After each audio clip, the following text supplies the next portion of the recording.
আসসালামু আলাইকুম বন্ধুরা, আবারও আরেকটা রেসিপি নিয়ে চলে আসলাম। এই ডালের বড়াটা আপনারা গরম ভাতের সঙ্গে ট্রাই করতে পারেন। আমি বিকেলবেলাতে বানিয়েছিলাম। আমি এখানে মটরের ডাল নিয়েছি। ডালটাকে ১ ঘন্টা আগে ভিজিয়ে নিয়েছিলাম। ডালটাকে বাটার সময় তার মধ্যে আমি ২টো কাঁচা লঙ্কা আর কয়েকটা রসুনের কোয়া দিয়েছিলাম। ডালটাকে পেস্ট করে নেওয়ার পর তার মধ্যে আমি কিছুটা গোটা ডালও দিয়েছিলাম। তারপরে আমি দিয়ে দিয়েছি পেঁয়াজ কুচি, লবণ, হলুদ আর একটু কাশ্মীরি লঙ্কার গুঁড়ো।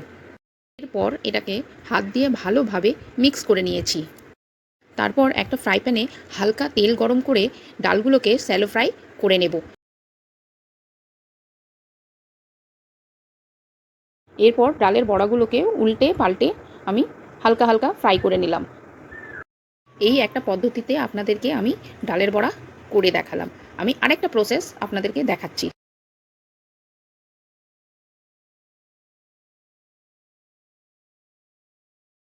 এরপর একটা কড়াইয়ে তেল গরম করে তার মধ্যে এরকম করে ছোট ছোট করে ছেড়ে দিতে হবে।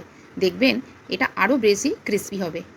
এই বড়াটাকে এপিট ওপিট করে ভেজে যখন দেখবেন লাল লাল হয়ে এসেছে তখন তুলে নেবেন। এই দেখুন আমার ডালের বড়াগুলো রেডি হয়ে গেছে আর আমি তুলে নিয়েছি। আপনারা বাড়িতে ট্রাই করতে পারেন। আবারও আরেকটা রেসিপি নিয়ে পরের দিন হাজির হব। আজকের জন্য টাটা।